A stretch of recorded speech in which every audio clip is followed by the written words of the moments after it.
Bonjour à tous! Voici une petite vidéo pour apprendre à améliorer son ondulation, que ce soit en monopalme ou en bipalme. D'abord en corrigeant sa position et ensuite en intégrant le mouvement d'ondulation par différents exercices. Donc c'est ce que nous allons voir dans cette vidéo qui s'adresse aux apnéistes et aux personnes qui pratiquent la nage avec palme. Le plus important, c'est d'avoir une position la plus hydrodynamique possible, avec l'axe tronc-tête-bras alignés. Pour cela, moi j'aime m'imaginer que je dois m'immiscer dans la fine ouverture d'une boîte aux lettres, le corps le plus allongé possible. Les poignets sont posés l'un sur l'autre et le pouce de la main supérieure accroche la main du dessous. Les bras alignés avec le reste du corps, la tête bien rentrée dans les épaules levées et les pieds pointés. Il est très important de ne pas apprendre à onduler seul. Faites-vous corriger ou encore mieux faites-vous filmer. C'est comme ça que vous prendrez vraiment conscience des éléments à corriger.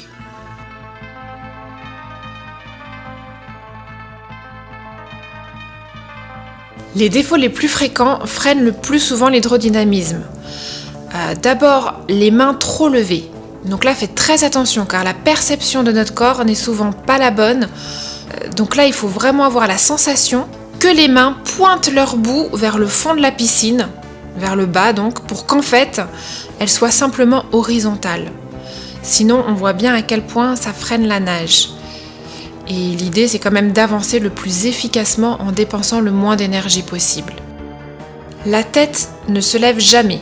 Sauf si l'eau est très turbide en milieu naturel, mais sinon les lignes de la piscine vous indiquent où aller et du coup il faut regarder en bas, très légèrement devant.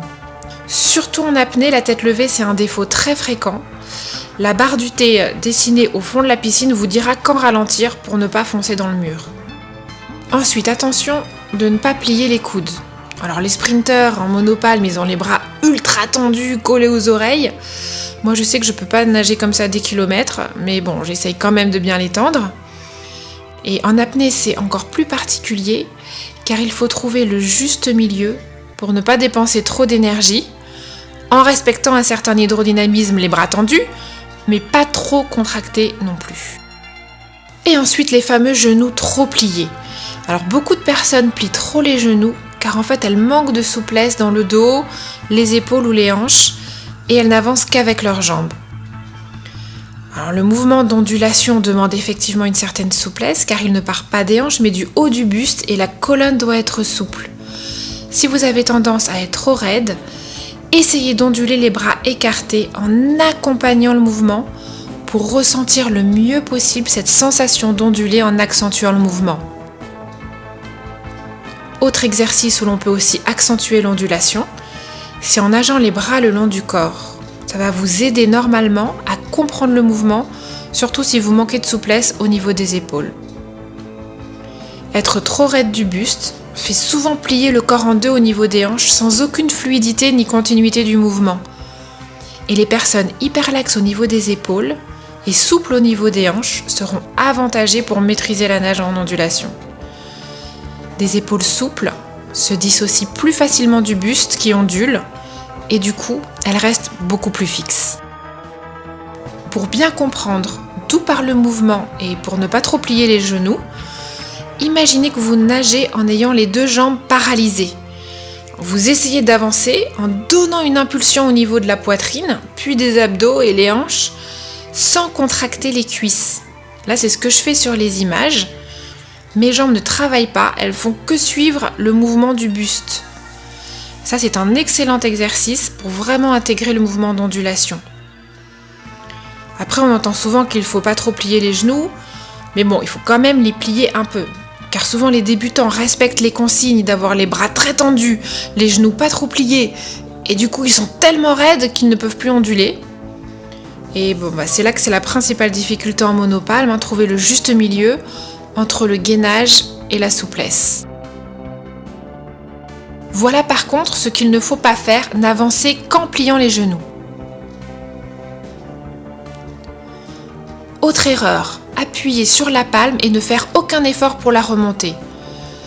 On dit souvent que la nage en monopalme imite celle du dauphin, sauf que le dauphin ondule principalement en levant sa caudale vers la surface avec ses muscles postérieurs, alors que nous, la propulsion est efficace surtout en appuyant sur la palme avec les quadriceps. Et beaucoup de nageurs, même expérimentés, ne pensent pas assez à contracter les ischio-jambiers pour aider aussi la palme à remonter. Et comme on peut voir sur les images, là où je ne fais que descendre la palme sans accompagner la remontée.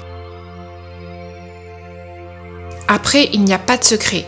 Pour s'améliorer, il faut nager, nager, nager. C'est comme ça qu'on assimile le mieux une nage, qu'on développe les bons muscles, qu'on augmente son aquacité et sa fluidité. Alors certains exercices peuvent vous aider à vous muscler, notamment les abdominaux pour le gainage, comme par exemple nager avec un seul bras devant. Donc le corps devra trouver un équilibre dans les muscles qu'on utilise pour le gainage. Et ensuite toujours nager la même distance avec l'autre bras devant. Vous pouvez aussi travailler le gainage en poussant contre le mur et en allant le plus loin possible bien gainer. Nager en costal vous aide à bien placer vos hanches. C'est d'ailleurs plus facile pour les filles qui ont souvent le bassin beaucoup plus souple. Et cela vous permet aussi d'expérimenter l'ondulation différemment avec d'autres repères. Un gainage costal et sans le tuba. Toujours pour aller plus loin dans le ressenti, n'hésitez pas à onduler en fréquence avec des mouvements courts et rapides, ou au contraire en accentuant l'ondulation en amplitude.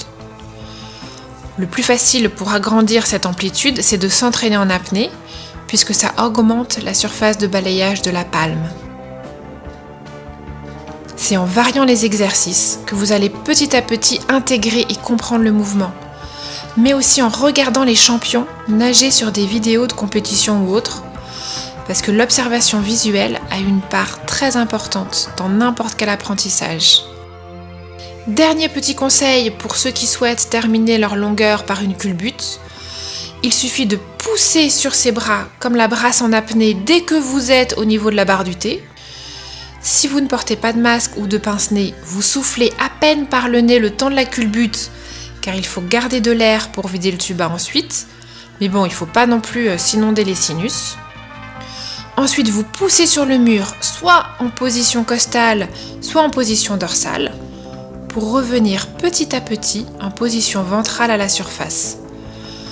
Pour moi, cela demande quand même moins d'effort si on part directement en position costale après avoir touché le mur. Voilà, ça fait beaucoup d'informations, à vous de retenir celles qui pourront le mieux vous aider. Et surtout, à chaque longueur, concentrez-vous sur une seule chose à la fois. Et du coup, vous prendrez avec le temps les bonnes habitudes.